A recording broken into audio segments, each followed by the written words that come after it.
Mari kita berdoa. Bapa kami yang di surga, bersyukur untuk anugerah yang terus Kau limpahkan kepada kami. Pada hari ini Kau kumpulkan kami untuk belajar akan kebenaran firman-Mu. Biarlah kami belajar mengenai penderitaan, bukan sebagai satu hal yang negatif, tapi satu hal yang memang harus kami lalui di dalam Engkau untuk membentuk iman kami. Maka biar Kau yang buka hati kami, supaya boleh mengerti akan kebenaran firman, dan biarlah Kau yang pakai hamba-Mu untuk menjadi wakil-Mu dalam menyampaikan firman. Hanya dalam nama Tuhan Yesus kami berdoa. Amin. Silakan duduk. Kita akan melanjutkan membahas mengenai penderitaan, dan kali ini membahas mengenai beragam penderitaan.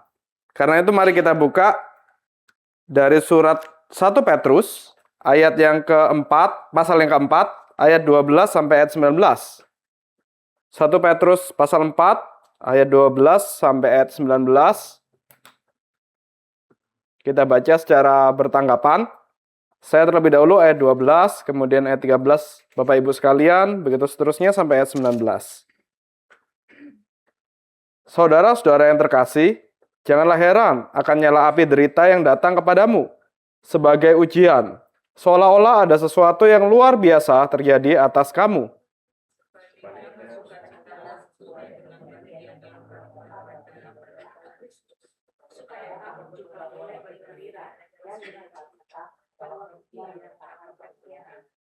Berbahagialah kamu jika kamu dihina karena nama Kristus, sebab roh kemuliaan, yaitu roh Allah, ada padamu.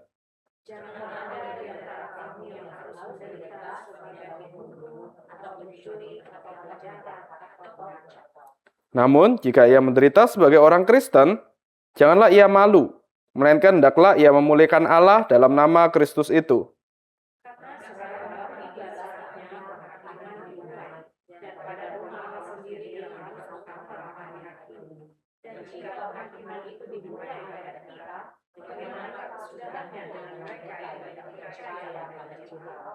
Jika orang benar pun hampir-hampir tidak diselamatkan, apa yang akan terjadi dengan orang fasik dan orang berdosa?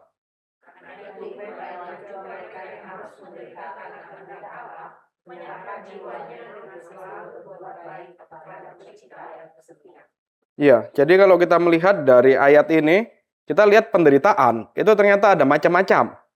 Ada yang memang atas kehendak Allah, tapi ada juga penderitaan yang sebenarnya tidak perlu.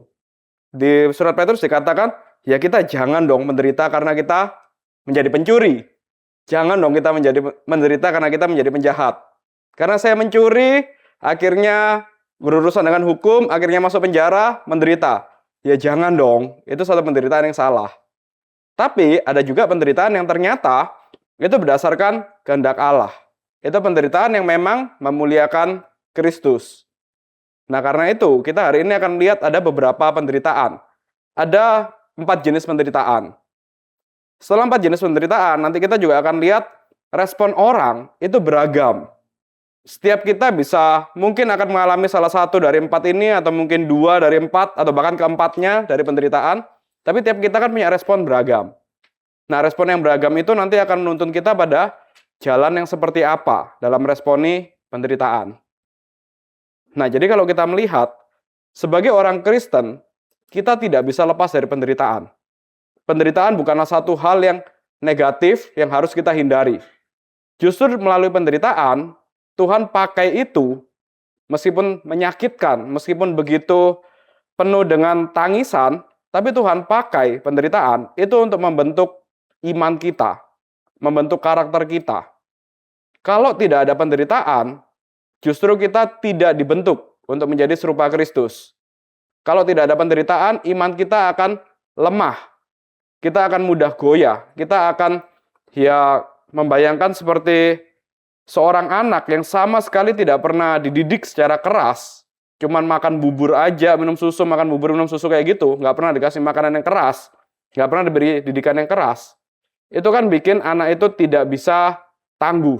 Bikin anak itu tidak terbentuk karakternya. Begitu pula penderitaan. Itu kita tidak selalu melihatnya secara negatif, tapi kita bisa lihat ini sebagai alat Tuhan untuk membentuk karakter kita.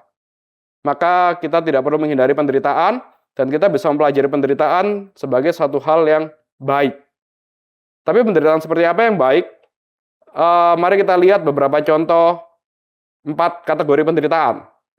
Yang pertama, bisa PowerPoint-nya. Kalau ini penderitaan yang tidak baik, ini penderitaan yang negatif. Orang yang menderita itu karena dosanya sendiri. Bahkan tokoh Alkitab pun, seorang yang sangat mengerti isi hati Tuhan, seorang yang sangat dekat dengan Tuhan, itu juga jatuh dalam penderitaan ini karena dosa sendiri. Daud itu menderita, keturunannya, anak-anaknya itu saling membunuh, keluarganya hancur berantakan, karena Daud terlebih dahulu itu menghancurkan keluarga orang lain. Daud selingkuh, Daud meniduri Batsheba, istri dari orang kepercayaannya Daud sendiri, istri dari kepala pasukannya Daud. Orang yang begitu percaya sama Daud, orang yang begitu setia dengan Daud, istrinya justru ditiduri oleh Daud. Kemudian tidak sampai di sana, Daud juga bunuh suami dari Batsheba. Tangan kanannya sendiri, tangan kanannya Daud dibunuh dengan cara yang begitu kejam. Suruh perang tapi dengan dia dikasih surat, sambil bawa surat, suruh bawa surat itu dikasih ke kepala pasukan. Surat itu isinya supaya orang ini ditempatkan di medan perang pasukan paling depan, pasti mati. Jadi dia bawa surat kematiannya sendiri. Inilah ya Uria. Dia membawa surat kematiannya sendiri, dia kasih ke kepala pasukan, kemudian dia akhirnya perang memang di paling depan dan akhirnya ya mati. Gitu Daud juga masih belum merasa bersalah. Daud masih merasa ya sudahlah, itu memang harus terjadi supaya Batsheba yang sudah terlanjur hamil itu nggak ketahuan kalau itu karena hasil perselingkuhan dengan Daud. Justru dia bisa tampil sebagai pahlawan. Oh, aku menyelamatkan istri dari bawahanku, istri dari orangku yang hamil. Aku angkat dia sebagai istriku supaya anaknya bisa aku rawat. Seakan-akan jadi pahlawan. Munafik sekali Daud. Nah, karena dosa yang sedemikian besar, sampai akhirnya Tuhan utus Nabi Nathan untuk menegur. Barulah Daud sadar setelah teguran dari Nabi Nathan. Nah, tetapi bukan berarti karena Daud bertobat, akhirnya ada Mazmur 51, satu seruan pertobatan Daud. Mari kita baca Mazmur 51. Kita baca secara bertanggapan, saya yang ganjil, Bapak Ibu sekalian yang genap. Mazmur 51. Untuk pemimpin biduan, Mazmur Daud. Silakan.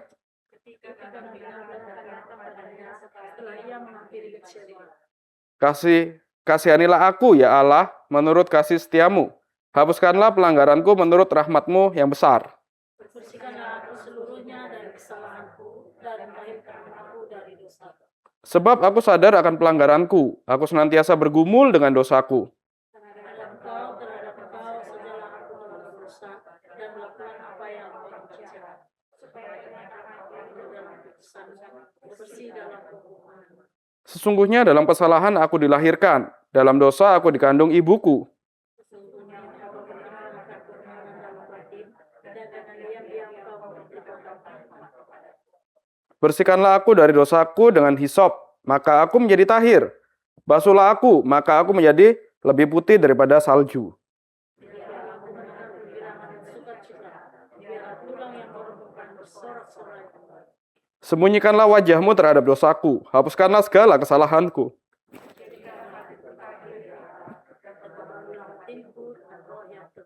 Janganlah membuang aku dari hadapanmu, dan janganlah mengambil rohmu yang kudus daripadaku.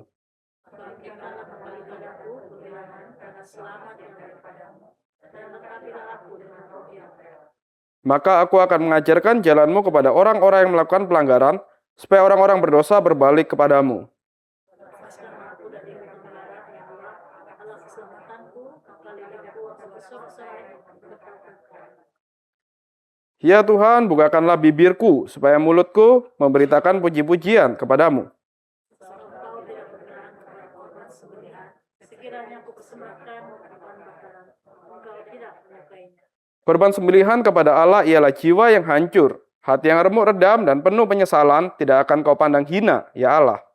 Lakukanlah kebaikan atas Sion menurut kerelaan hatimu, bangunkanlah tembok-tembok Yerusalem. maka engkau akan berkenan pada kurban yang layak, kurban bakaran dan kurban yang terbakar seluruhnya. Lembu jantan akan dikurbankan di atas mezbamu. Jadi kalau kita lihat dari Mazmur 51, ini adalah seruan Daud yang menyesal, seruan Daud yang bertobat, mengakui bahwa dia telah berdosa. Nah, tetapi ketika dia bertobat, bukan berarti hukuman Tuhan itu lewat begitu saja. Tetap ada hukuman dari Tuhan untuk memurnikan Daud, untuk membersihkan hati Daud, untuk membentuk karakter Daud. Maka memang setelah Daud dan Batsyeba itu bersinah, setelah itu kan keluarganya emang hancur. Pertama-tama dimulai dari anaknya Batsyeba yang pertama itu, yang di hasil persinahan dengan Daud, itu kan mati. Kemudian setelah itu, selanjutnya anak-anaknya Daud yang lain, Absalom lah, kemudian yang lain semua saling bunuh, ada yang saling perkosa, hancur berantakan. Nah, kenapa ini terjadi? Balik lagi, ini penderitaan yang disebabkan karena dosa dan kesalahan sendiri. Kalau kita melihat, kita evaluasi diri kita sendiri, misalnya tiap kita ada pergumulan lah, tiap kita ada penderitaannya sendiri. Seringkali, ini memang paling gampang kalau kita orang Kristen, itu seringkali lihat orang lain bergumul, paling mudah itu mikir, orang ini salah apa ya? Orang ini punya dosa apa ya? Jadi pergumulannya kok kayak gini? Jangan-jangan dia punya dosa seperti dosa Daud. Kalau memang orang itu berdosa dan menderita, kalau memang kita ada dosa yang kita sembunyikan, ada dosa yang terus-menerus kita lakukan dan kita menderita, kita bisa maklumi itu memang didikan dari Tuhan. Untuk kita bertobat, untuk kita menyesali penderitaan kita, untuk kita akhirnya kembali kepada Tuhan. Ini penderitaan akibat dosa.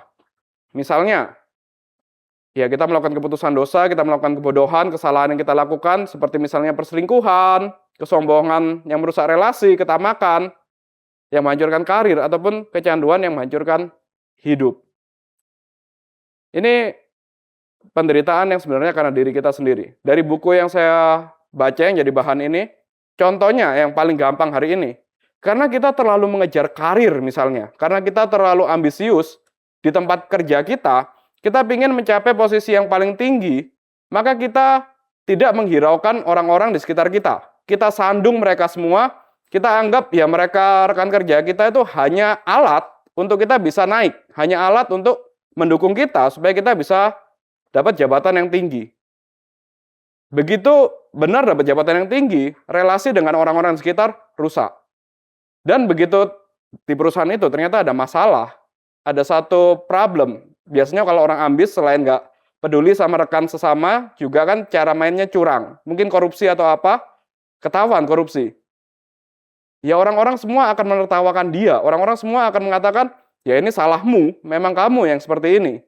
Kamu tidak mau dengan kita kerjasama, kerja dengan jujur, kerja tim yang baik, tapi kamu mau maju sendirian. Itu salahmu. Nah ini kita bisa lihat, ini penderitaan, itu akibat kesalahan kita sendiri. Ini satu hal yang kita harus bertobat dari ini. Jadi kalau sampai kita menderita karena dosa, kenapa Allah izinkan kita mengalami ini? Itu supaya kita sadar, supaya kita tertegur dan membawa pada pertobatan. Nah ini penderitaan yang jenis pertama. Tapi kan tidak semua penderitaan karena dosa. Kalau kita ngomong semua penderitaan karena dosa, lalu bagaimana dengan Paulus? Atau lebih jauh lagi, bagaimana dengan Yesus Kristus sendiri? Tidak berdosa, tapi menderita. Nah karena itu masih ada 3 jenis penderitaan yang lain. Kalau tadi penderitaan karena dosa itu Daud dan juga Yunus. Yunus itu kan harusnya diutus Tuhan ke Niniwe, tapi dia malah pergi ke Tarsis. Akhirnya dia menderita, dimakan ikan. Ngalamin kapal yang guncang, kemudian dia dibuang di laut, kemudian dimakan ikan. Itu menderita. Balik lagi, itu menderita karena kesalahan diri sendiri. Nah yang kedua, ini menderita karena kebenaran. Dan karena terus-menerus membela kebenaran, hidup dalam kebenaran, tidak kompromi, akhirnya ada orang-orang yang mengkhianati. Nah yang tipe seperti ini, contoh di Alkitab, itu Yeremia dan Paulus. Yeremia kita buka dari Yeremia pasal 20 ayat 1-6. Kita baca secara bergantian, saya ayat 1, Bapak Ibu sekalian ayat 2, begitu sampai ayat 6. Imam Pasyur bin Immer yang menjabat kepala pengawas di rumah Tuhan mendengar Yeremia menyampaikan kata-kata nubuat itu. dan memasukkan dia ke titik kebun Benyamin yang ada di atas rumah Tuhan. Keesokan harinya, ketika Pasyur melepaskan Yeremia dari pasungan itu, Yeremia berkata kepadanya, Tuhan tidak akan lagi menyebut namamu Pasyur, melainkan kegentaran dari segala jurusan. Seperti firman Tuhan, sesungguhnya aku akan membuang kau menjadi kegentaran bagimu sendiri dan bagi sengsaramu.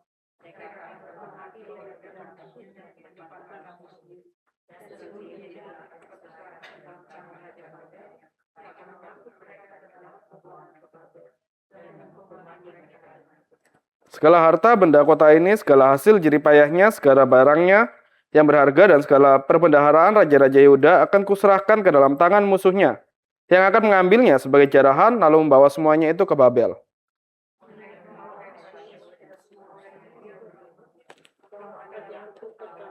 Engkau akan sampai ke Babel dan akan mati di sana dan akan dikuburkan di sana. Kalau ini semua cabang yang padanya engkau telah membuat. Iya, jadi karena Yeremia menyampaikan kebenaran, menyampaikan nubuat Tuhan, dia dipukul dan dipasung di penjara. Dia mengalami satu penderitaan yang memang berat. Fisiknya sendiri mengalami pukulan, pasungan, harus dipenjara. Karena dia memberitakan kebenaran, karena dia bernubuat. Kemudian Paulus juga mengalami hal yang sama. Kalau kita lihat dari 2 Korintus 11 ayat 23 sampai 29. 2 Korintus pasal 11 ayat 23 sampai 29. Apakah kita baca secara bertanggapan seperti tadi? Apakah mereka pelayan Kristus? Aku berkata seperti orang gila. Aku lebih lagi. Aku lebih banyak berjeri lelah. Lebih sering dalam penjara, menanggung pukulan di luar batas, kerap kali dalam bahaya maut. 5 kali aku disesal orang Yahudi, setiap kali 40 kurang 1 pukulan. 3 kali aku didera, 1 kali aku dilempari dengan batu, 3 kali mengalami karam kapal, sehari semalam aku terkatung-katung di tengah laut. Dalam perjalananku aku sering diancam bahaya banjir dan bahaya penyakit, bahaya dari pihak orang Yahudi dan pihak orang-orang bukan Yahudi, bahaya di kota, bahaya di padang gurun, bahaya di tengah laut, dan bahaya dari pihak orang-orang.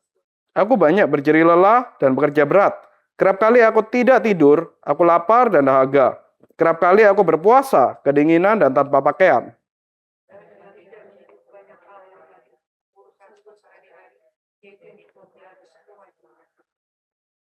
Jika ada orang merasa lemah, tidakkah aku turut merasa lemah? Jika ada orang tersandung, tidakkah bernyala-nyala hatiku? Jadi kalau kita lihat, baik Yeremia, baik Paulus, juga nabi-nabi pada umumnya, nabi-nabi yang lain di Perjanjian Lama, dan para rasul, itu semua mengalami penderitaan. Bukan karena mereka berdosa, bukan karena mereka kompromi, bukan karena mereka kurang baik, tetapi karena justru mereka dengan setia memberitakan kebenaran. Dan orang-orang benci mereka, dunia benci mereka, maka mereka mengalami penderitaan. Justru karena benar, maka mengalami penderitaan. Ini orang-orang yang ditolak karena mempertahankan kebenaran. Orang-orang yang dikhianati oleh teman dekat, difitnah, dan kehilangan pekerjaan, kehilangan jabatan karena integritas. Ini yang biasanya hari ini sering kita temui. Ketika kita bekerja dengan jujur, ketika kita benar-benar mau berintegritas, biasanya kita dibenci. Contoh paling sederhana waktu sekolah aja, waktu SMA atau waktu kuliah, kalau kita kerja kelompok, kemudian semua teman kelompok itu pingin plagiat atau pingin gampang aja langsung pakai AI, kemudian kita sendirian, dari 5 orang, saya sendirian misalnya bilang, nggak bisa, kita harus jujur, kita harus benar-benar sesuai dengan aturan. Biasanya diapain? Dihina, akan dibilang, udahlah kamu nih sok suci, udahlah kamu cari kelompok lain aja sana keluar-keluar, digituin. Itu mulai dari sekolah aja sudah seperti itu, apalagi di tempat kerja. Mungkin kita juga pernah ngalamin ini. Kita mau berusaha jujur. Kita mau berusaha untuk tetap teguh pada kebenaran. Tapi justru malah disingkirkan dari tempat kerja itu. Malah jabatannya tidak naik-naik. Malah mungkin bisa dimutasi ke tempat lain.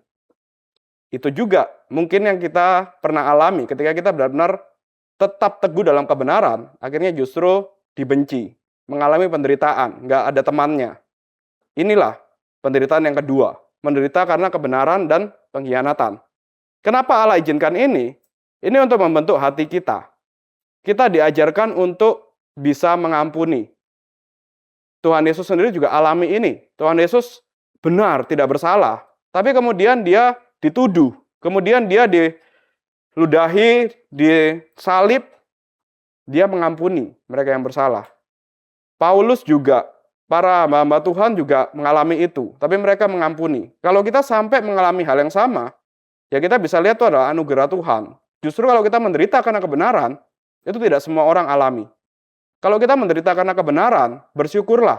Itu anugerah Tuhan. Kita dapat cicipan dari apa yang dialami Yesus Kristus. Bersyukurlah untuk itu. Karena itu kita perlu belajar untuk meresponi sama seperti Tuhan Yesus juga. Mengampuni mereka yang bikin kita menderita karena kebenaran. Mari kita lihat Roma 12 ayat 19 sampai 21. Kita baca secara bertanggapan, Roma 12 ayat 19 sampai 21. Saudara-saudaraku yang terkasih, janganlah kamu sendiri menuntut pembalasan, tetapi berilah tempat kepada murka Allah. Sebab ada tertulis, pembalasan itu adalah hakku, akulah yang akan menuntut pembalasan. Firman Tuhan.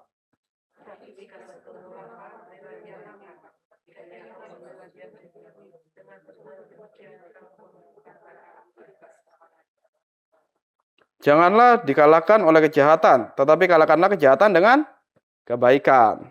Jadi kalau kita analisa kenapa hari ini saya menderita, dan karena benar Tuhan selidiki hati saya selidiki hati saya, ternyata saya tidak berdosa, tapi saya menderita justru karena benar, ya sudah kita belajar untuk mengampuni. Dan kita belajar juga mengatakan, serahkan perkara ini kepada Tuhan.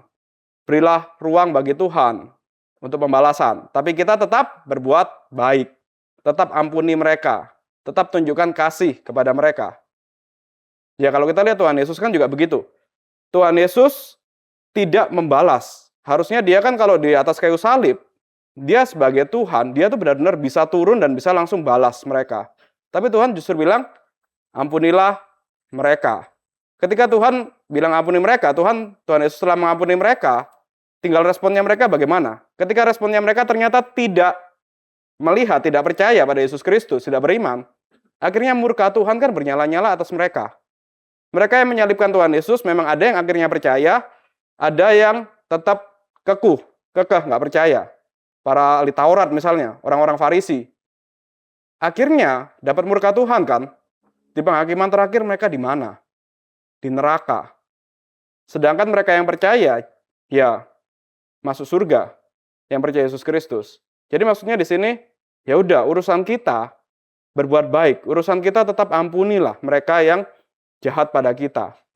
Ketika kita benar, ya udah nanti urusan pembalasan itu urusannya Tuhan. Kita nggak perlu terlalu pusingkan bagaimana dendamnya, bagaimana kita harus balas mereka, bagaimana nanti masa depan mereka, segala sesuatu. Biarlah itu jadi urusan Tuhan. Kita tetap berbuat baik, kita tetap berbuat jujur, dan kita berdoa pada Tuhan. Itu. Ini penderitaan yang kedua, karena kebenaran, dan ada yang mengkhianati. Kemudian penderitaan yang ketiga, ini juga penderitaan yang pasti akan kita alami. Cuman masalah cepat atau lambat. Penderitaan karena kehilangan. Penderitaan karena kematian. Penderitaan yang jenis ini bukan penderitaan karena kita yang berdosa, karena kesalahan seseorang atau kesalahan orang lain. Tapi ini penderitaan yang terjadi. Itu memang karena ya seluruh dunia ini kan sudah terpengaruh oleh dosa. Karena memang ada dosa di dunia ini, dan dosa itu menyebabkan kematian. Semua orang berdosa, maka semua orang mati. Jadi kita nggak bisa menuduh seseorang itu kalau terlalu sedih karena kehilangan seseorang, karena ada kematian, kemudian dia jadi sedih sekali. Kita langsung tuduh, kamu ini gimana sih? Kamu ini orang Kristen tapi kok sedih sekali karena ada kematian segala. Jangan, karena itu kita semua nanti akan alami. Ketika kita alami ini, orang yang paling kita kasihi mati, meninggal. Orang yang paling dekat dengan kita dipanggil Tuhan. Mungkin sekarang kita lihat mereka yang ngalami ini, yang sedih karena ditinggal orang yang dikasihi, tampaknya kok kayaknya dia nggak kuat ya. Jangan salah, mungkin kita juga nggak kuat nanti. Jadi ini kita harus lihat sebagai satu hal yang memang penderitaan yang memang wajar, semua orang akan alami. Jangan terlalu kita anggap mereka yang menderita karena kehilangan seseorang sebagai satu hal kesalahan. Maria dan Marta itu mengalami ini ketika adiknya, saudaranya Lazarus meninggal.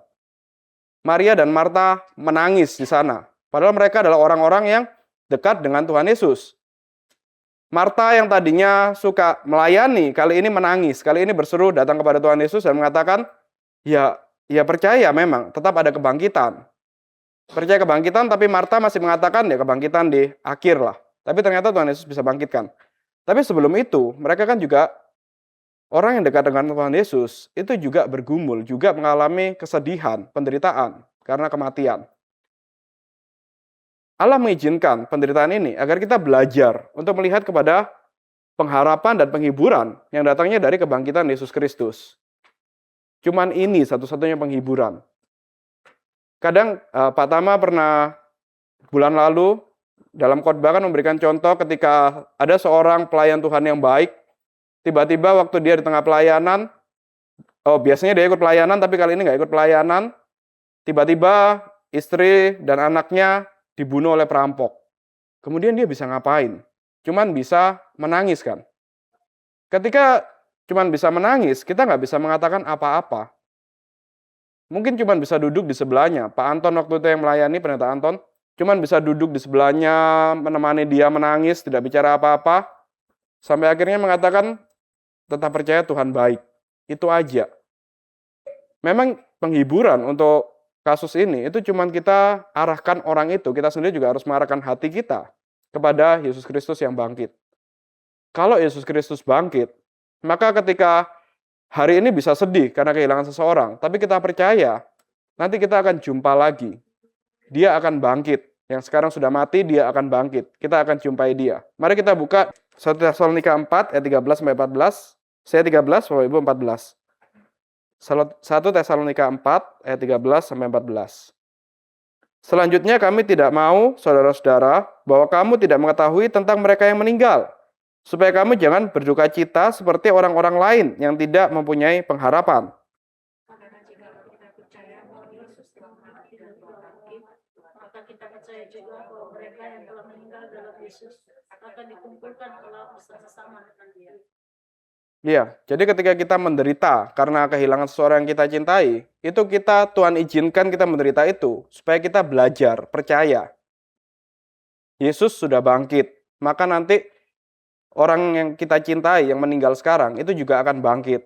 Kita akan jumpa lagi di bumi baru dan langit baru. Kita diajarkan untuk percaya itu. Dan agar hati kita itu melihat pada janji hidup yang kekal. Bumi baru dan langit baru.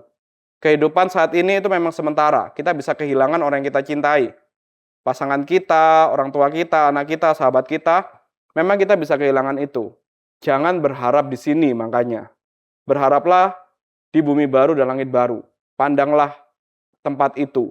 Kita akan berjumpa lagi dengan orang-orang yang kita kasihi. Kalau sekarang ketemu sama orang yang kita kasihi, masih ada bencinya juga, masih ada berantemnya, masih ada kesel-keselnya. Tapi nanti di sana, kita akan jumpa dengan orang yang kita kasihi dengan tidak ada dosa sama sekali, tidak ada benci-bencinya, nggak ada marah-marahnya, semuanya serba dengan penuh cinta yang melimpah. Itu yang kita harapkan. Maka kalau sekarang kita mengalami kehilangan seorang yang mati, mungkin kita menyesal, kenapa aku waktu dulu dia masih hidup tidak melakukan sesuatu yang lebih baik, kenapa aku nggak memberi dia sesuatu, sekarang sudah terlambat. Ya sudah, kita lihatnya nanti di bumi baru langit baru, jumpa lagi, bisa ngobrol lagi, bisa menunjukkan ekspresi kasih yang benar-benar yang mungkin sekarang kita sesali, nanti di sana kita bisa tunjukkan kepada mereka. Nah jadi ini, orang yang menderita karena kehilangan dan kematian, itu semua orang pasti akan alami. Ini bukan karena ada dosa pribadi, tapi memang semua orang akan mati. Kemudian yang keempat, ini penderitaan yang cukup aneh, yang mungkin kita juga alami. Kalau kita lihat dari yang pertama, kita analisa, oh ternyata saya tidak ada dosanya kok, saya baik-baik saja. Kemudian yang kedua juga, oh saya juga ya nggak terlalu benar juga sih, nggak sampai memberitakan Injil kemudian dipukuli segala, tapi tampaknya semuanya baik-baik saja. Saya tetap ibadah, saya tetap melayani Tuhan, nggak kompromi, tetap menjaga kekudusan. Tapi kok tiba-tiba ada penderitaan yang mendatangi saya. Nah, ini kan yang dialami oleh Ayub. Kalau kita baca Ayub, itu kan memang aneh sekali. Dia seorang yang saleh, dia seorang yang sangat baik, sangat menjaga kekudusan. Bukan cuma dirinya sendiri, tapi keluarganya, anak-anaknya. Kalau habis pesta, dia pasti akan bakar kurban persembahan. Supaya ya kalau anak-anaknya pesta tiba-tiba berbuat dosa, setidaknya ada kurban persembahan yang dibakar yang menghapus dosa mereka. Sampai segitunya Ayub menjaga kekudusan. Tapi tiba-tiba semuanya habis. Anaknya habis, hartanya habis, bahkan istrinya pun meninggalkan dia dan tubuhnya penuh dengan luka. Penderitaan yang tiba-tiba datang begitu saja. Nah, mungkin kita juga ada waktunya mengalami ini.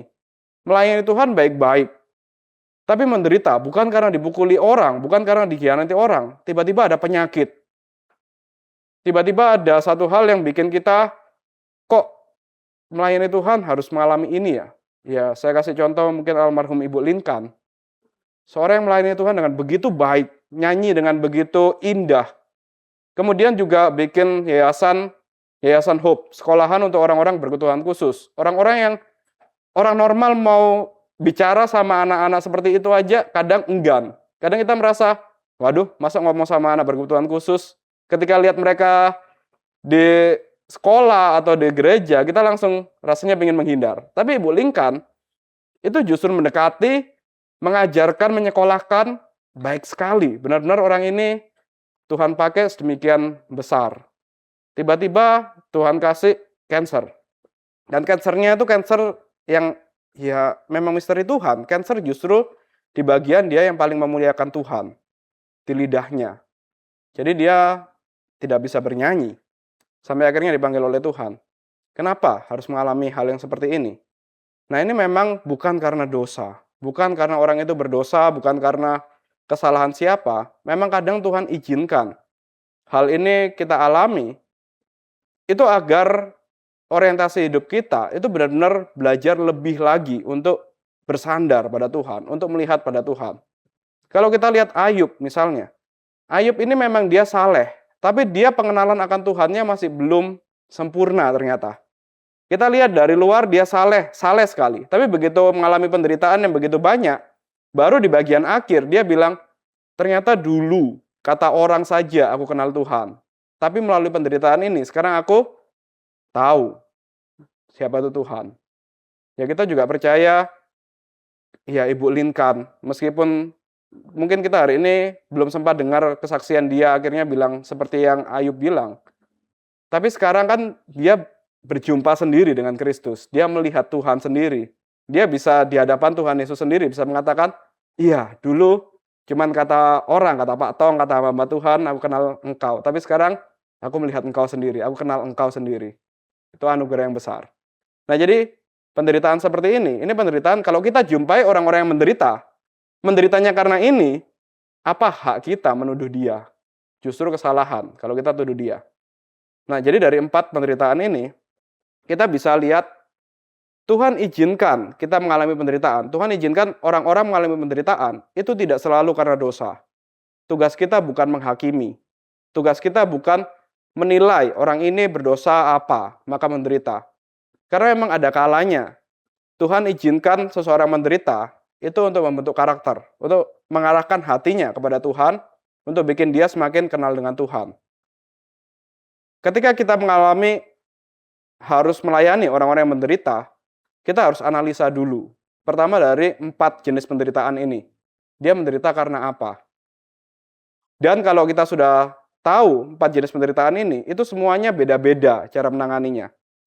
Nggak mungkin orang yang menderita karena dosa, kita bilang, nggak apa-apa, kamu ikuti arah hatimu aja, ikuti isi hatimu aja, Tuhan sayang kamu. Beda kan? Nggak boleh, itu salah. Ketika kita lihat dia menderita karena dosa, kita harus datang seperti Nabi Nathan, langsung menegur, kamu yang berdosa. Tapi kalau kita lihat seseorang itu menderita, itu bukan karena dosa, seperti Ayub, itu misteri Tuhan, supaya dia kenal Tuhan semakin dalam. Yaitu tadi, kita mungkin cuma datang, dampingi dia dan bilang, Tuhan baik. Sudah. Jadi mesti kita lihat, seseorang yang menderita, itu bukan selalu karena ada dosa, karena kesalahan dia sendiri. Enggak. Kadang memang Tuhan izinkan untuk hal itu ada. Jadi ini satu rangkumannya, ada jenis penderitaan akibat dosa, karena kebenaran, karena kehilangan, dan satu hal yang misterius. Tokohnya Yunus dan Daud itu karena dosa, karena kebenaran itu Yeremia, Paulus, para rasul, Tuhan Yesus sendiri, karena kehilangan itu Maria dan Marta, kemudian yang misterius ini Ayub. Kalau yang akibat dosa penyebabnya ya kesalahan pribadi, karena dosa sendiri. Maka yang harus kita tuntut dari orang yang menderita karena ini, pertobatan. Sedangkan kalau yang karena kebenaran, ya itu karena dia tidak kompromi. Kalau kita dampingin dia, ya kita bilang kepada dia, ya sudah, ampunilah mereka. Seperti Tuhan Yesus mengampuni orang yang bersalah. Kita pun juga belajar untuk ampuni mereka yang menganiaya kita karena kita benar. Kalau yang kedukaan, itu ya kita kasih pengharapan. Kita bilang nanti kita akan jumpa lagi di bumi baru dan langit baru. Tuhan Yesus bangkit, maka orang yang kita kasih itu juga nanti akan bangkit. Kita akan jumpa lagi. Kalau yang tidak diketahui, ya kita arahkan dia untuk mengatakan ya Allah itu baik. Tetap percaya pada Allah. Jangan undur. Jangan dikhotbahi. Nanti kita lihat respon selanjutnya. Teman-teman Ayub, ini kan awalnya baik, tapi lama-lama mengkhotbahi Ayub. Itu juga satu respon yang salah. Maka dari itu kita lihat bagian selanjutnya. Jadi ya kalau kita mau analisa diri kita sendiri, kita lagi lihat kok saya menderita, ya kita lihatlah lagi dalam kondisi yang seperti apa. Kalau lagi mirip Daud, ya bertobatlah. Kalau yang menderita karena Paulus, sudahlah orang yang jahat itu ampuni saja, biarkan serahkan dia pada Tuhan. Jangan sampai kita stres sendiri, jangan sampai kita kepikiran sendiri, karena ada orang yang lagi nggak adil sama kita. Biarin, serahkan pada Tuhan, ampuni dia. Menderita karena kedukaan, ya kita belajar untuk melihat Tuhan. Ada pengharapan dalam Tuhan. Menderita karena Ayub, ya kita tetap beriman pada Tuhan, tetap percaya pada Tuhan. Nah, sekarang kita lihat bagaimana orang punya temperamen, orang punya kepribadian, itu kan berbeda-beda. Dan akan mengalami 4 jenis penderitaan tadi. Nah, itu biasanya bagaimana? Biasanya orang yang menderita itu pasti akan setidaknya ada 5 jenis ekspresi diri, temperamen yang keluar. Yang pertama, ketika seorang menderita, ini entah penderitaannya karena dosa atau karena apapun dari 4 itu semuanya bisa mengalami ini, karena tiap orang temperamennya berbeda-beda. Bisa mengisolasi diri, langsung merasa dia paling menderita, dia sendirian, nggak ada orang yang paham dia, nggak ada orang yang tahu. Biasanya kan kayak gitu. Ketika kita menderita, ada orang-orang yang cenderung untuk diam, cenderung untuk sembunyi, mengisolasi diri, langsung memisahkan diri dari orang lain. Seorang yang akhirnya merasa kesepian karena menderita, itu justru sebenarnya orang-orang seperti ini, itu butuh sahabat. Perlu ada sahabat yang menemani. Mungkin sahabat itu tidak perlu bicara banyak, mungkin cuma sekedar menemani aja. Orang-orang yang menderita dan kemudian dia jadi menyendiri, justru kita perlu temani. Meskipun tidak perlu banyak bicara, seperti sahabat Ayub di 7 hari yang pertama. Ayub kan waktu itu sendirian, karena memang istrinya sudah pergi, anak-anaknya sudah mati, pegawainya semua juga sudah entah kemana, sudah pergi, jadi Ayub sendirian. Nah itu, sahabat-sahabat Ayub, di 7 hari yang pertama, ketika menemani, menangis bersama, dan diam, itu baik. Tapi yang jadi kesalahan, mereka akhirnya bicara, mengkhotbahi Ayub, nuduh Ayub. Kamu ada dosa tertentu pasti, kamu pasti bersalah ini sama Tuhan, makanya kamu mengalami ini. Nah itu akhirnya jadi salah. Nah balik lagi, ketika kita menemani orang yang ada penderitaan, selain kita analisa dari 4 jenis tadi, kita juga mesti lihat temperamennya seperti apa. Kalau akhirnya dia menderita dan dia menyendiri, temani aja, duduk bareng dengan dia. Sekedar menangis bersama dengan dia, itu sudah menguatkan dia. Kemudian yang kedua, ada orang lain yang ketika mengalami penderitaan, itu langsung ada self-implosion, maksudnya ya self-pity lah. Langsung merasa diri ini yang paling kasihan. Diri ini yang paling menderita. Penderitaanku adalah penderitaan yang paling berat. Penderitaanku adalah penderitaan yang paling mengerikan. aku yang paling kehilangan, aku yang paling cemas, aku yang paling takut, maka dia langsung mengasihani diri sendiri. Nah, ini juga satu hal yang salah sebenarnya. Ketika kita mengalami penderitaan, apapun itu dari 4 jenis penderitaan tadi, itu memang ada orang-orang yang langsung merasa, oh saya ini paling menderita, saya ini paling kasihan. Nggak ada orang yang mau mengasihani saya, nggak ada orang yang mau mengerti saya. Menjadikan diri sendiri sebagai pusat perhatian. Nah, ini juga satu hal yang salah. Ketika kita ketemu sama orang yang seperti ini, atau mungkin kita sendiri ketika menderita langsung mengalami, kok aku yang paling kasihan ya di sini. Nah, itu kita juga mesti temani dia, kita juga mesti sadarkan, enggak dong, kamu tidak sendirian. Bukan berarti tidak ada yang mengerti kamu, Tuhan ngerti kamu. Saya juga, ya kalau kita datang ke orang itu kemudian ngomong saya mengerti, itu kadang nyebelin sih. Itu satu, kalau buku ini bilang jangan langsung ngomong saya mengerti, saya mengerti, saya mengerti, itu justru bikin kesal. Ya saya kasih contoh dulu kita kan waktu di STT, para hamba Tuhan yang sedang dibentuk, dididik, itu memang ada yang punya kecenderungan mau jadi pahlawan seperti ini. Dan biasanya kita waktu proses kuliah jadi hamba Tuhan, itu berat sekali.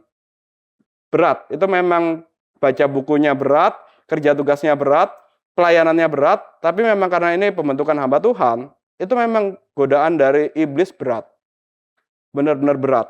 Tiap orang akan digoda lain-lain. Ya kalau cerita sedikit, dalam 3 bulan ini misalnya, Pak Tong itu sudah keluarkan 3 orang hamba Tuhan. 2 orang itu teman seangkatan saya. Jadi pembentukan jadi hamba Tuhan itu berat sekali. Itu bisa bikin kita benar-benar nangis, benar-benar hancur. Dan di tengah ini, ada orang yang suka datang dan bilang, saya mengerti penderitaanmu. Saya mengerti, datang ke si A, saya mengerti. Datang ke si B, saya mengerti. Datang ke si C, saya mengerti. Sampai kita punya sebutan tuh orang itu, kakak mengerti. Itu bikin kesel sih. Ketemu orang-orang kayak gitu tuh bikin kesel. Nah, ketika kita dampingi orang-orang yang self pity seperti ini, kemudian justru dia bilang saya mengerti, orang self pity ini kira-kira akan bilang apa? Kakak tidak mengerti. Kamu tidak ngerti. Nah, jadi ya kita bisa dengan jujur bilang, ya memang ketika menghadapi Ayub misalnya, penderitaan yang aneh seperti itu, yang misterius. Ya saya memang tidak mengerti apa yang terjadi. Tapi satu hal yang saya tahu, Tuhan baik. Tuhan tahu apa yang jadi penderitaanmu. Sudah, itu aja. Dampingi dia.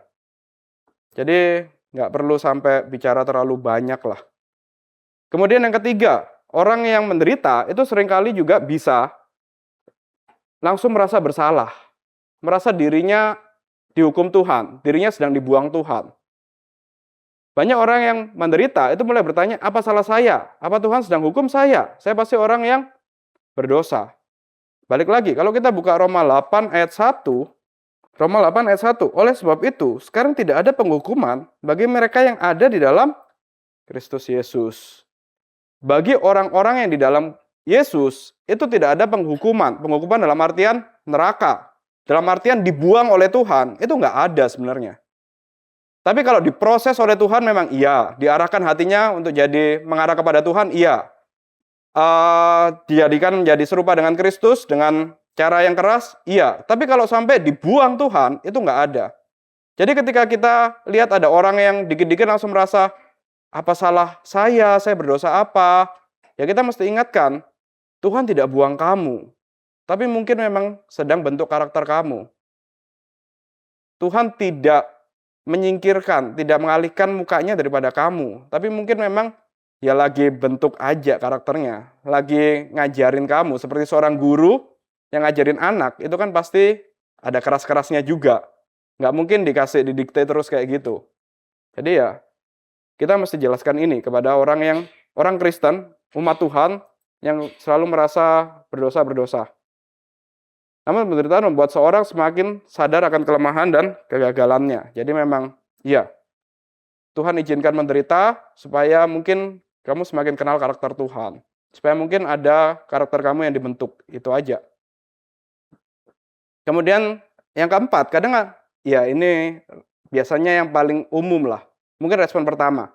Ketika kita mengalami penderitaan, ketika kita misalnya tiba-tiba langsung divonis ada kanker stadium 4. mungkin respon pertama kita adalah marah. Rata-rata seperti ini, orang yang mengalami penderitaan, itu respon pertamanya marah.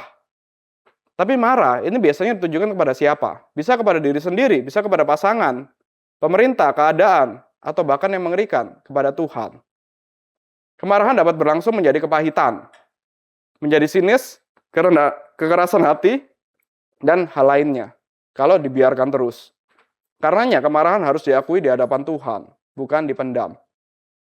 Orang Kristen bukan berarti tidak boleh marah sama sekali. Bukan berarti benar-benar baik-baik begitu saja, damai-damai saja. Sudah penderitaan yang begitu parah, masih mengatakan damai-damai. Kalau waktunya marah ya sudah, akui saja di hadapan Tuhan. Apa yang terjadi Tuhan? Kenapa tiba-tiba aku harus ngalami ini? Akui saja di hadapan Tuhan. Daripada dipendam malah jadi kepahitan. Itu satu hal yang salah. Kemudian yang kelima, ini yang berbahaya. Secara psikologis, kalau kita terus-menerus menderita, ada beberapa orang yang terus-menerus menderita, akhirnya justru berdamai dengan penderitaan. Berdamainya bukan dalam artian positif. Kalau dalam artian positif, ya sudah, maksudnya kan bisa akui lah, memang mungkin Tuhan sedang bentuk, memang mungkin Tuhan sedang beserta dengan kita dalam penderitaan ini, itu berdamai yang positif. Tapi ini yang dimaksud, berdamai yang negatif.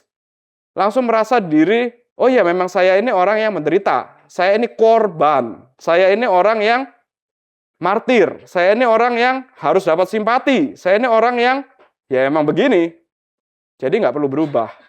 Nah ini kan juga ada orang-orang yang seperti ini. Orang-orang yang kalau kita lihat, ya contohnya beberapa waktu yang lalu yang viral, penjual roti gabus itu kan dia sebenarnya dia menikmati penderitaan. Begitu sudah ditolong viral, dia bohong terus. Dia bohong terus, dia bilang, saya ini menderita, saya ditendang, rumah saya ini masih bocor, rapotnya anak saya itu belum diambil segala, begitu diselidiki ternyata enggak, itu semua bohong. Nah itu jadi dia berdamai dengan penderitaan. Dia anggap penderitaan itu identitas dia. Identitas dia adalah menderita. Karena identitas dia menderita, maka orang harus mengasihani dia. Nah ini satu hal yang salah. Kalau kita ketemu sama orang yang seperti ini biasanya ya mungkin dekat sama alasan yang tadi. Pertama, menderita karena dosa, ya kita harus tegur. Kamu tuh berdosa. Jangan jadikan itu identitasmu. Kita jangan terus-terusan seperti itu. Kurang lebih seperti itu. Jadi kita bisa lihat tadi 4 jenis penderitaan. Ini ada 6 karakter. 6 karakter orang ketika mengalami penderitaan. Yang pertama mengisolasi diri, yang kedua mengimpulsi diri, yang ketiga penghukuman maksudnya menyalahkan diri sendiri, yang keempat marah, yang kelima justru berdamai dengan penderitaan. Penderitaan menjadi identitas. Jadi kita bisa lihat, karena itulah kalau kita lihat dari 4 jenis penderitaan, kemudian 6 karakter tadi, 6 temperamen, kita bisa lihat ternyata orang itu berbeda-beda dalam penderitaan dan dalam menghadapi penderitaan. Lalu apa yang harus kita lakukan? Setiap orang itu punya struktur identitas sendiri, punya di hatinya itu mengarah kemana, itu berbeda-beda. Kalau hatinya terlalu mencintai diri sendiri, kemudian mengalami penderitaan, kira-kira dia akan jatuh di mana? Ya dia akan self-pity, yang tadi itu. Tapi kalau hatinya itu selalu menyalahkan orang lain, dia merasa diri sebagai orang yang paling benar, selalu merasa diri sebagai orang paling kudus, paling benar, kemudian dia mengalami penderitaan, mungkin dia akan menyalahkan orang lain terus. Dia akan marah kepada orang lain. Nah, penderitaan itu membantu kita sebenarnya untuk lihat arah hati kita itu seperti apa. Kalau kita tidak benar-benar cinta Tuhan, lebih cinta diri, kemudian kita mengalami penderitaan, mungkin selama sebelum penderitaan kita merasa baik, saya begitu mencintai Tuhan, saya melayani ibadah begitu baik, tapi begitu menderita, langsung merasa, kok saya ini dibuang Tuhan, kok saya ini kasihan sekali. Nah itu kan langsung kelihatan, oh ternyata saya tidak kenal Tuhan, ternyata justru saya lebih cinta diri saya sendiri daripada cinta Tuhan. Nah kembali lagi, penderitaan itu membantu kita untuk bisa melihat struktur hati kita. Jangan takut pada penderitaan, tetapi jadikan penderitaan sebagai, ya memang ini alat yang Tuhan pakai untuk membentuk kita, maka jadikan itu juga untuk lihat karakter kita. Ketika menderita sebenarnya arah kita kemana. Dalam penderitaan kita akan tahu, oh ternyata saya sejahat ini ya. Oh ternyata saya tidak sesetia itu. Oh ternyata saya tidak secinta firman Tuhan seperti itu. Itu justru dalam penderitaan.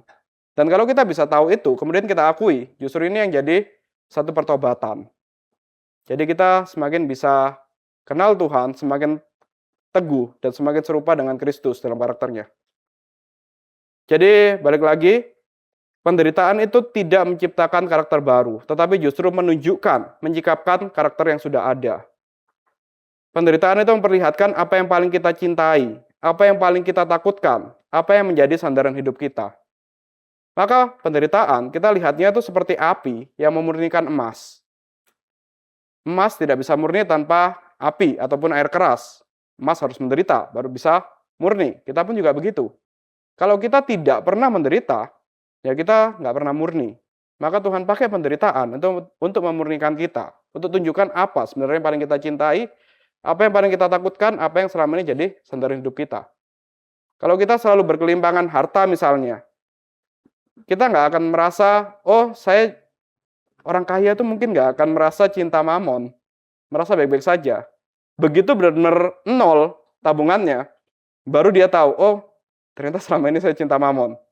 Karena panik, karena nggak bisa tidur, karena rasanya kok nggak ada masa depan sama sekali. Nah itu kan baru kelihatan. Orang sehat itu juga nggak akan merasa kalau dia terlalu mengandalkan diri sendiri. Tapi begitu dia sakit, berbaring di rumah sakit, nggak bisa ngapa-ngapain, kemudian dia jadi stres, dia malah menyalahkan Tuhan. Nah itu baru sadar, oh ternyata memang aku terlalu bangga dengan diriku sendiri, aku terlalu bangga dengan kesehatanku sendiri. Ternyata yang aku cintai, tubuhku, bukan Tuhan, bukan bersandar pada Tuhan. Nah balik lagi, penderitaan itu menyingkapkan apa yang kita cintai. Penderitaan mengungkapkan berhala-berhala hati yang sebelumnya tersembunyi.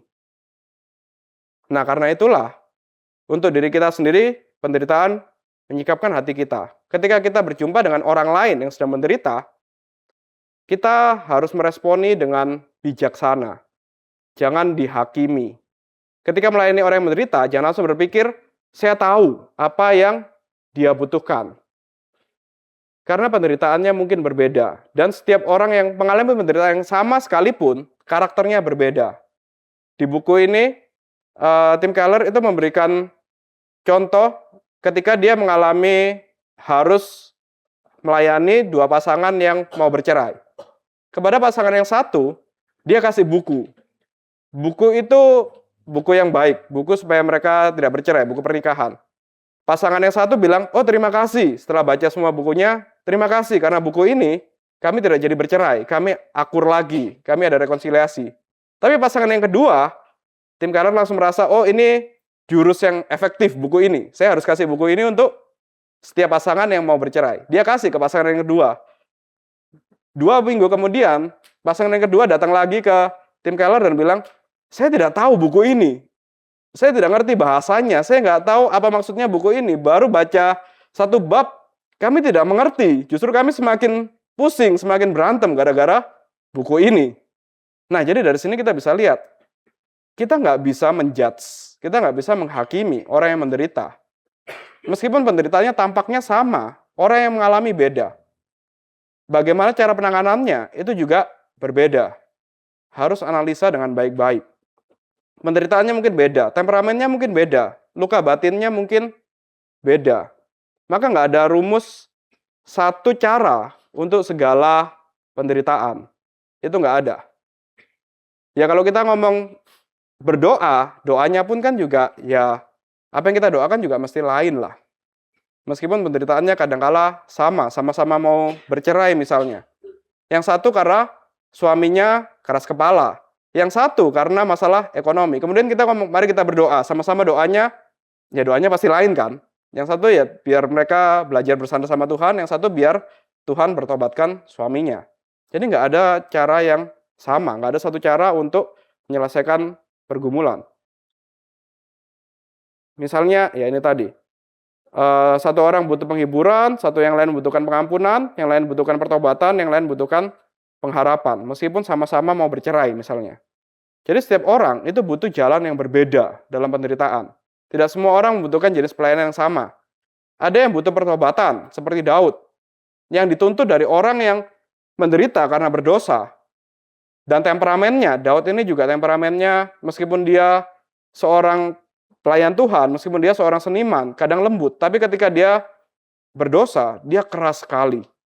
Saking kerasnya dia sampai Nathan waktu datang, itu kan nggak langsung menegur, kamu berdosa. Tapi kan Nathan kasih perumpamaan dulu.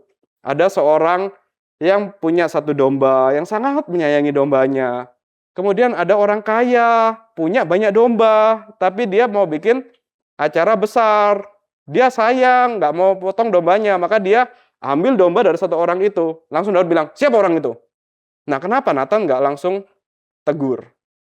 Karena Daud pada waktu itu keras, temperamennya sedang keras. Cara penanganannya beda. Tapi di tempat yang lain, waktu Daud lagi dosa di tempat yang lain, lagi menghitung pasukan, itu kan lebih langsung bilang kamu berdosa, kayak gitu. Orang yang sama, temperamennya aja bisa dalam kondisi yang lain berbeda. Makanya kita nggak bisa satu cara untuk menangani orang yang menderita. Ada yang membutuhkan pengampunan, belajar untuk mengampuni, maksudnya seperti Paulus dan Yeremia dan Tuhan Yesus yang tidak membalas dan mengampuni. Ada yang butuh pengharapan, seperti Maria dan Marta. Ada yang butuh percaya, seperti Ayub. Ayub akhirnya kan belajar untuk percaya pada Tuhan, belajar untuk melihat Tuhan. Maka kita mesti lihat, tidak ada pendekatan satu obat untuk semua penyakit dalam penderitaan. Jangan pakai rumus ini, satu obat untuk segala penyakit. Setiap penderitaan membutuhkan kebenaran yang tepat, membutuhkan kebenaran yang disampaikan dengan tepat, di waktu yang tepat, di urutan yang tepat, dengan cara yang tepat. Maka dari itu, jadi kalau kita lihat jenis penderitaan yang berbeda, itu perlu respon rohani yang berbeda. Temperamen manusia itu berbeda, maka pendekatan pastoralnya juga berbeda. Kebenaran Alkitab itu juga, ya penderitaan itu kan banyak. Kayak tadi misalnya Paulus, penderitaannya sama Daud itu beda. Maka ayat Alkitab yang dipakai pun itu juga harus beda. Kita harus punya satu sensitivitas, konteks sensitif ketika menghadapi orang yang menderita. Nggak bisa langsung pukul rata gitu aja. Nah, di sini yang pelayanan PI rumah sakit biasanya akan lebih peka lah soal ini. Meskipun sama-sama tidur di rumah sakit, tapi begitu kita ngobrol, ternyata yang jadi penderitaan lain-lain. Ada yang memang murni karena sakit, mungkin karena kecelakaan atau apa. Tapi ada ternyata lebih banyak yang tua-tua, itu akhirnya sakit gara-gara di belakangnya ternyata dia lagi dicuekin sama anaknya lah, dia lagi berantem sama siapalah sama keluarganya, akhirnya dia sakit. Nah, itu kan cara penanganannya lain. Cara kita ngobrolnya lain. Ada juga yang memang menderita sakit gara-gara minum alkohol terlalu banyak misalnya, atau ya itu juga lain cara penanganannya. Sama-sama di rumah sakit, cuman lain. Waktu dan urutan itu juga penting. Teologi itu memang bisa disampaikan dengan benar. Kalau teologi benar, waktunya, sensitivitasnya benar, itu bisa menyembuhkan, bisa bikin orang yang menderita lebih baik. Tapi kalau kita dengan dingin mengatakan orang yang lagi menderita, lagi nangis-nangis, karena dia kehilangan seorang yang dikasih, kemudian kita bilang, sudahlah, semua itu terjadi karena kedaulatan Tuhan. Masa kamu nggak percaya sih sama Tuhan? Teologinya benar kan? Cara menyampaikannya salah. Waktunya juga salah. Itu malah bikin orang benci sekali sama teologi. Nah, balik lagi. Jadi, mesti lihat waktu, ada sensitivitas. Dan Tuhan memimpin setiap orang secara unik. Tidak ada resep, tidak ada satu resep untuk semua orang itu sama. Pasti berbeda-beda. Jadi, dua kalimat terakhir, tidak ada satu jalan yang sama bagi semua orang di lembah bayang-bayang maut. Mazmur 23, itu kenapa tidak dijelaskan secara spesifik penderitaannya Daud seperti apa, bagaimana Daud lepas dari penderitaan. Cuma dibilang, dalam lembah kelam sekalipun, Tuhan besertaku. Tidak perlu spesifik, tapi kita bisa lihat, setiap orang punya lembah kelamnya sendiri-sendiri. Setiap orang dalam lembah kelam itu, Tuhan hadir. Setiap orang percaya Tuhan hadir di sana. Dalam penderitaannya, Tuhan hadir di sana. Penderitaannya berbeda-beda, lembah kelamnya berbeda-beda, tetapi Kristus Sang Gembala satu-satunya yang tahu jalan yang tepat bagi setiap dombanya. pelayanan kepada orang yang menderita itu bukan soal memberikan jawaban yang cepat. Hati-hati. Ketika kita ketemu sama orang yang menderita, seringkali kita langsung mau semua ilmu teologi kita keluar, langsung bilang, semua terjadi dalam kedaulatan Tuhan, percayalah. Tuhan Maha Tahu, Tuhan Maha Hadir, percayalah. Benar, cuman mesti ya jangan sembarangan, jangan cepat-cepat kasih jawaban seperti itu. Tiap kali kedukaan selalu bilang, tenang bro, Tuhan Maha Tahu, Tuhan Maha Hadir. Setiap kali kedukaan kayak gitu, ketemu orang kayak gitu, ketemu orang kayak gitu, lama-lama orang kan kesel malah. Jadi jangan buru-buru untuk kasih jawaban yang cepat. Ada orang yang mungkin lebih sensitif, yang mungkin cuma butuh didampingi, dampingin aja. Mungkin dia lebih bersyukur dengan kita dampingi dengan diam, daripada kita terlalu banyak memberikan doktrin. Dampingi mereka sampai kebenaran Allah, menemukan jalannya masuk ke dalam hati mereka. Seringkali orang-orang yang menderita itu juga orang-orang yang bukan tidak mengerti firman Tuhan. Bukan orang-orang yang tidak mengerti doktrin. Orang hamba Tuhan sekalipun itu juga bisa menderita. Dia sudah belajar banyak tentang doktrin, dia lagi menderita, tiba-tiba ada orang yang datang kemudian ajarin doktrin lagi. Itu kesel sekali. Nah, dalam konteks itu, ya sudah, kita dampingi, kita doakan, nanti Roh Kudus akan bicara sendiri kepada mereka, akan kasih firman Tuhan yang tepat, mengingatkan untuk mereka sembuh dari penderitaannya. Mari kita berdoa. Bapa kami yang di surga, kami sungguh bersyukur kepada Engkau. Kami belajar dari anak-anak-Mu, dari hamba-hamba-Mu yang begitu setia, yang begitu baik, tetapi juga mengalami berbagai penderitaan. Ada yang karena dosa, tetapi ada juga yang memang karena Engkau izinkan untuk mengalami penderitaan meskipun tidak berdosa. Dari situ kami bisa belajar. Dalam kehidupan kami sehari-hari, dalam penderitaan kami, biarlah kami juga menyelidiki hati kami, dan biarlah Engkau yang selidiki, Engkau yang lihat hati kami. Kenapa kami menderita? Apakah itu karena dosa? Maka biarlah kami mengaku, dan kami bertobat. Tetapi kalau bukan karena dosa, seperti Ayub, menderita karena kami tidak tahu apapun itu yang terjadi, biarlah kami belajar untuk melihat Engkau, percaya kepada Engkau, dan pada akhirnya setelah penderitaan selesai, kami semakin kenal akan Engkau. Biarlah Engkau yang pimpin kami, Engkau yang pakai kami untuk melayani Engkau, mendampingi mereka yang menderita. Hanya dalam nama Tuhan Yesus kami berdoa dan mengucap syukur. Amin.